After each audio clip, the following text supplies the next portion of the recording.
Fine. You know, like you could foretell if the traffic was gonna be bad. You're clever. Huh. Wait, let me get my music. Don't you even think about turning that on. Hi, Dr. Fredericks? Yeah, yes, hi. Hello. Nice to meet you. Nice to meet you. Come on in. This is Mika. Oh, hi, I'm Mika. sorry for the What's up, man? camera. So can you see ahead of like that kind of thing? Like, you know, like knowing the traffic's gonna be bad?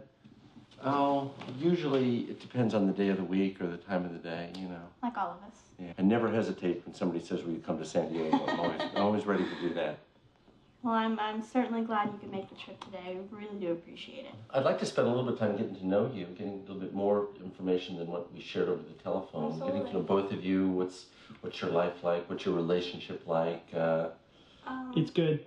It's good. Well, that's one good step. Straight to the point there. How long have the two of you been together? 3 years. 3 years? 3 years. We're engaged to be engaged after she graduates.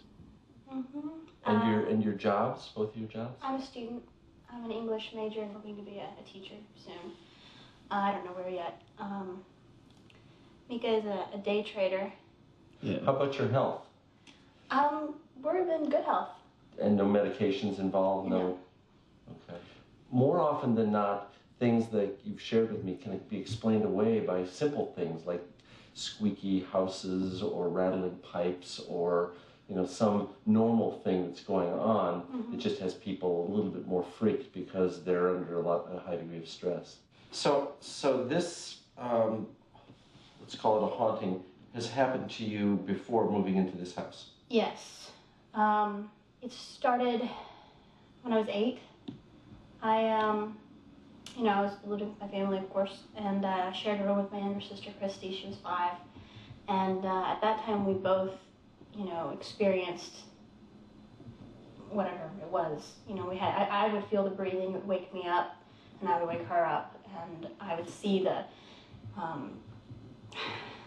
guess you'd call it just this mass, like the shadowy just figure that would be at the foot of my bed. And it was always at the foot of my bed. It was never at the foot of her bed, but she did see it.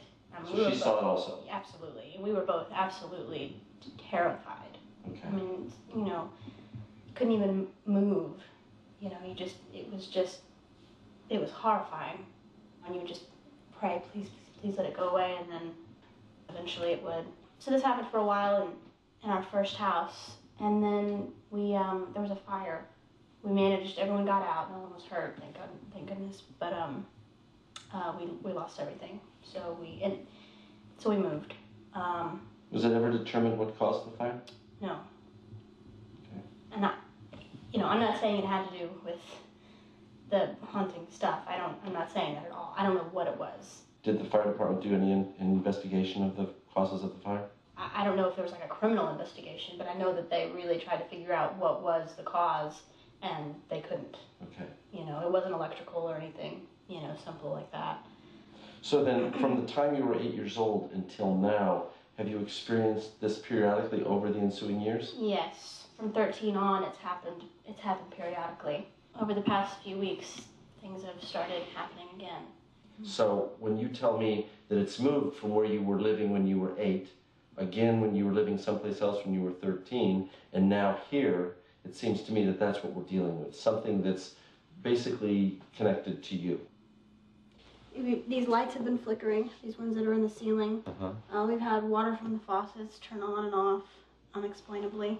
Okay. Or we'll come down, not turn on and off, but we'll come down and it'll be on. We've heard banging on the walls, scratching sounds, like dragging down the wall kind of scratches. Most of the activity's in here, isn't it? Yes, the vast majority of it. I've heard whispering. Sometimes I can't understand it. Sometimes it's saying my name. Oh, so it specifically calls to your name? It has before. You've heard this too, Mika? Well, I've heard like weird noises. I haven't really heard anyone say Katie's name except for me. That might have been me in my sleep. I can tell the difference between you saying Katie from over there in the bed and something right here whispering distinctly in my ear. Yeah, so look, and I got like firewire going into my laptop. We can record all night. What, you want to take this? Got the tripod, wide angle lens, get the whole room. EVP recorder, just to catch any sounds. So you'll go to bed and have the light on and have the camera going as you're just... Yeah. normally go into bed. Do you do this all the time? Well, we've just recently started with the camera. Our extra bathroom right there, guest bedrooms, lights flickering in here. Is there something like we can do to make the stuff happen, you know? To like get it on tape? No, I've told him I don't even want to mess with that. I didn't even want him to get the camera. These hauntings, they feed off of negative energy. So if there is something negative going on here, it will help spur on the haunting. You know, this entity may feed off of that. You shouldn't let your mother come over anymore. That's what it's really meaning. Stop tripping.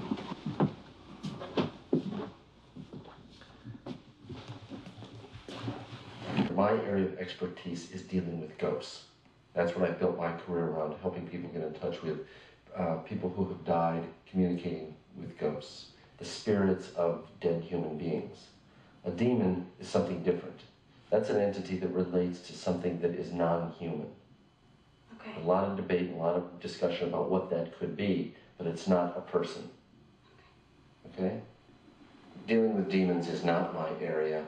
I'm very uncomfortable with it. And I'll tell you quite frankly, I sense that there's something going on in this house. You cannot run from this. It will follow you.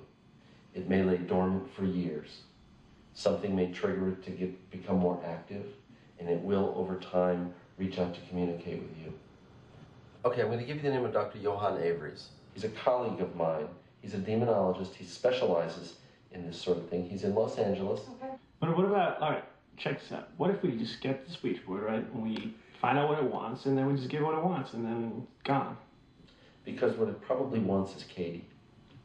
And if you do pick up a board and try to play games with it, the entity will sense that you're trying to communicate with it. And that's opening the door, inviting it in. Do you understand me? Yeah, I'm with you.